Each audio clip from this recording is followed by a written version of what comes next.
Assalamu alaikum students, welcome to the Forward Public School e-learning classes. I am your physics teacher Faika Fazal. Today I will discuss the MCQs of the chapter number 4. Hopefully students, you people will understand all the topics of the chapter number 4, and now I am discussing with you the MCQs of the chapter number 4, and now I am starting. Okay students, this is a page number 126 of your book, and this is the exercise of the chapter number 4. Number 1 question, number 1 MCQs is the conventionally anti-clockwise torque is taken as negative. Option A. Option B is positive, C is parallel, D is 0. तो हमने ये पहले से ही discuss किया था जब हम लोग टार्क को डिस्कस कर रहे थे कि जो हमारे पास कन्वेंशनली जो है वो हम लोग क्लॉकवाइज जो टार्क होता है उसको हम लोग नेगेटिव लेते हैं, एंटी क्लॉकवाइज को हम लोग पॉजिटिव लेंगे. तो option the right option is the positive. Number 2, a door requires a minimum torque of 80 Newton meter in order to open it. What is the minimum distance of the handle from the hinges? If the door is to be pulled with a force at the handle not greater than 100 Newton. Okay students, इसमें आपने क्या करना है? Look at the statement. यहाँ पे आपको torque is given. Torque is given, that is 80 Newton meter, and the distance. What is the distance? आपने find out करना है डिस्टेंस को. ठीक है स्टूडेंट्स, आपने डी को फाइंड आउट करना है और आपके पास फोर्स भी गिवन है, that is the 100 Newton. Newton is the unit of the force. आपको बहुत इजीली पता चल जाएगा. This is the force, this is the torque. Torque की जो यूनिट होती है वो हमारे पास न्यूटन मीटर होती है. How you people calculate the distance? You people use the formula of the torque, that is the t is equal to. यहाँ पे आप लोग क्या करेंगे? आप लोगों ने जो है टार्क का फार्मूला जो है वो लगाना है. T is equal to f into d. Okay students, यहाँ पे आपने जो है वो D को कैलकुलेट करना है. तो जब D को कैलकुलेट करना है तो F को हम बोथ साइड पे डिवाइड कर देंगे. तो हमारे पास ये F कैंसिल हो जाएगा. आपके पास आ जाएगा D is equal to torque divided by force. Torque हमारे पास जो है वो हमारे पास 80 है, फोर्स हमारे पास न्यूटन मीटर, फोर्स हमारे पास 100 न्यूटन है. ये न्यूटन न्यूटन कैंसिल हो जाएगा, 1 से कट जाएगा. हमारे पास आ जाएगा आंसर जो आ जाएगा 8 को अगर आप 100 पे डिवाइड करेंगे तो आपके पास आ जाएगा 0.8 मीटर. क्लियर है स्टूडेंट्स? ये फार्मूला आपने लगाना है और कैलकुलेट कर लेना है. बहुत सिंपल फार्मूला है. Number 3, two children are balanced on opposite sides of a seesaw. If one child leans inward towards the pivot point, her side will. Number A is raise, number B is fall, number C is inefficient data, number D is neither raise or nor fall. अब इसमें जो option है that is the A, that is option A. कि अगर इसमें आपके पास ये किस तरह से है मैं आपको समझाती हूँ स्टूडेंट्स. कि फॉर एग्जांपल जो है हमारे पास ये सीसा है. ठीक है स्टूडेंट्स, सीसा है हमारे पास, ये सीधा सा, और ये हमारा जो है पाइवट पॉइंट है जिसको हम लोग फुलक्रम भी बोलते हैं. 2 बच्चे जो हैं ये कह रहे हैं कि इस पे जो है वो बैठे हुए हैं. अब ये कह रहे हैं कि अगर एक बच्चा जो है वो पाइवट पॉइंट की तरफ जो है वो झुक जाता है, आगे की तरफ जो है वो झुकता है, ये बच्चा आगे की तरफ जो है वो झुकता है, तो ये जो बच्चा है ये ऊपर हो जाएगा. यानी कि सिचुएशन फिर इस तरीके से बन जाएगी, इस तरीके से ये बच्चा ऊपर होगा और ये बच्ची जो है चूँकि ये पाइवट पॉइंट के आगे की तरफ हो गई तो ये ऊंचा हो जाएगा. ठीक है, इसमें जो है आपने जो है इस किस तरीके से आपने इसे देखना है. ये इसमें यहाँ पे हमारे पास मूवमेंट आर्म जो है वो इसका फिनोमेना जो है वो इन्वॉल्व है. कि हमारे पास मूवमेंट आर्म में इस तरह से होता है कि जो क्लॉकवाइज टार्क है वो एंटी क्लॉकवाइज टार्क के इक्वल होता है. तो यहाँ पे चूँकि ये बच्चा जो है ये पाइवट पॉइंट की तरफ जो है वो आगे की तरफ झुक गया और ये जो डिस्टेंस है आर जो है ये कम हो गया. ठीक है, तो इसकी वजह से जो है वो हमारा जो इसमें ये जो एंटी क्लॉकवाइज और टार्कवाइज जो टार्क है ये इक्वल नहीं रहेगा और ये बच्चा जो है ये ऊपर की तरफ हो जाएगा. नंबर 4 है हमारे पास, a body in equilibrium must not be at rest. Number B moving, number C rotating, number D accelerating.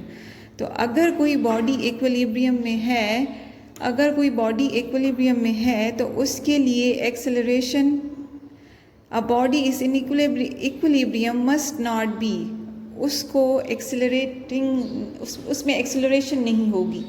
अगर कोई बॉडी जो है वो इक्विलिब्रियम कंडीशन में है तो उसमें जो है एक्सेलरेशन नहीं होगी। अगर कोई बॉडी इक्विलिब्रियम में है तो या तो वो रेस्ट, ये पॉसिबल है कि वो रेस्ट में हो, क्योंकि अगर वो रेस्ट में है तो वो स्टैटिक इक्विलिब्रियम होगा। अगर वो कांस्टेंट मूव कर रहा है, अगर मूव भी कर रहा है तो कांस्टेंट मूव कर रहा है तो वो डायनेमिक हो जाएगा। रोटेशन भी हो सकती है उसमें, अगर हम उसमें टार्क को डिस्कस करें तो, लेकिन एक्सेलरेशन कभी भी नहीं होगी। अगर आप बॉडी इक्विलिब्रियम में है तो उसमें एक्सेलरेशन कभी भी नहीं होगी। नंबर 5 हमारे पास MCQ है, a torque in uniformly rotating fan having blade of length 0.5 meter is number A option 0.5 Newton meter, number B 2 Newton meter, number C minus 0.5 Newton meter, number D 0 Newton meter। तो अब चूंकि torque में हमारे पास हमने ये पढ़ा था कि हमारे पास जो रोटेशन के केस में हमारे पास जो है वो मूवमेंट आर्म जो है हमारे पास उसमें ये होता है कि एंटी क्लॉकवाइज और क्लॉकवाइज टार्क जो है वो ज़ीरो होने चाहिए। तो अगर ये हमारे पास कॉन्स्टेंटली यूनिफॉर्मली मूव कर रहा है तो उसमें हमारे पास जो टार्क होगा वो ज़ीरो होगा, क्योंकि उसमें जो है वो कॉन्स्टेंटली जो है वो रोटेशन हो रही है, कॉन्स्टेंटली वो मूव कर रहा है, तो टार्क जो उसमें प्रोड्यूस होगा वो 0 न्यूटन मीटर होगा। Number 6, a force of 100 Newton is applied perpendicularly at 0.5 meter to turn nut of wheel of a bus. The torque acting on nut is. Here students, you have the force. This is a force. Force is 100 Newton. Force is 100 Newton is applied perpendicularly at 0.5 meter. Metre is the unit of distance, तो this is the distance, this is the force. आपने calculate करना है torque को। किस तरीके से calculate करेंगे? बिल्कुल एग्जैक्टली जो है वो टार्क का फार्मूला लगाएंगे। टार्क का फार्मूला हमारे पास क्या था? टार्क का फार्मूला जो है वो हमारे पास है T is equal to F into d. T is equal to F into d, ये हमारे पास टार्क का फार्मूला है, F इंटू डी। F हमारे पास है 100 न्यूटन और D जो है वो हमारे पास है इस वक्त है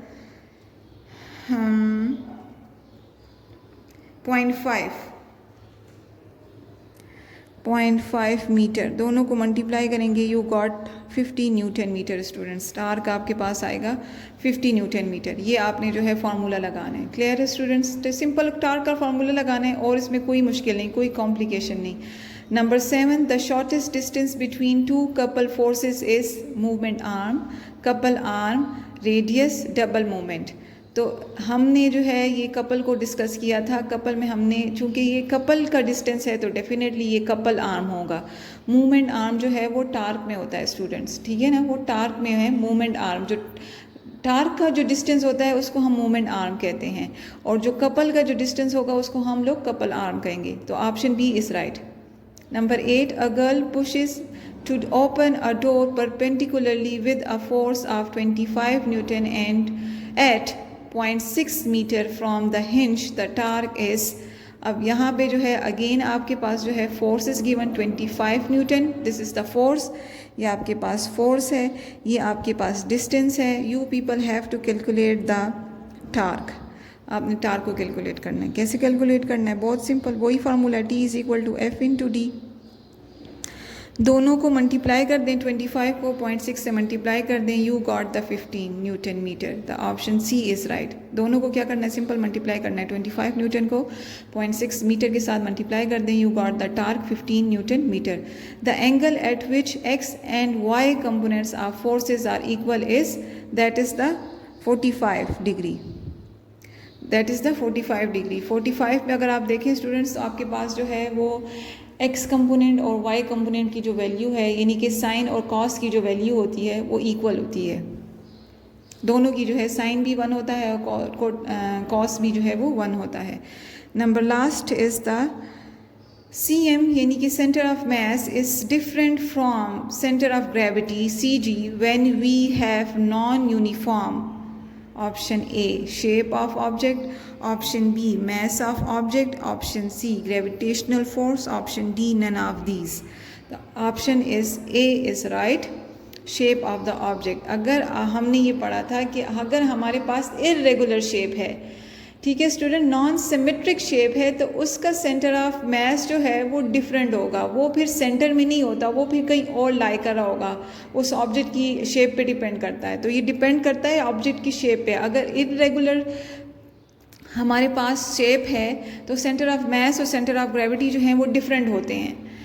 वो कब होंगे, ये दोनों कब डिफरेंट होंगे, जब हमारे पास इरेगुलर या नॉन सिमेट्रिक जो है वो हमारे पास ऑब्जेक्ट हो। ठीक है, तो ऑप्शन ए इज़ राइट कि ये शेप ऑफ ऑब्जेक्ट पे डिपेंड करता है। होपफुली स्टूडेंट्स आपको ये तमाम टॉपिक जो हैं ये समझ आ गए होंगे, और ये MCQs भी जो हैं वो मैंने आपके साथ डिस्कस कर लिए। शॉर्ट क्वेश्चन और लॉन्ग क्वेश्चन जो हैं उसके आपके पास उनके जो हैं वो आपके पास नोट्स मौजूद हैं। स्टूडेंट्स काइंडली आप उसको ज़रूर जो है वो स्टडी करें और अपने जो है कॉन्सेप्ट को मज़ीद क्लियर बनाएं। होपफुली आप ज़रूर स्टडी करेंगे। Thank you so much. Stay home, stay safe. अल्लाह हाफिज़।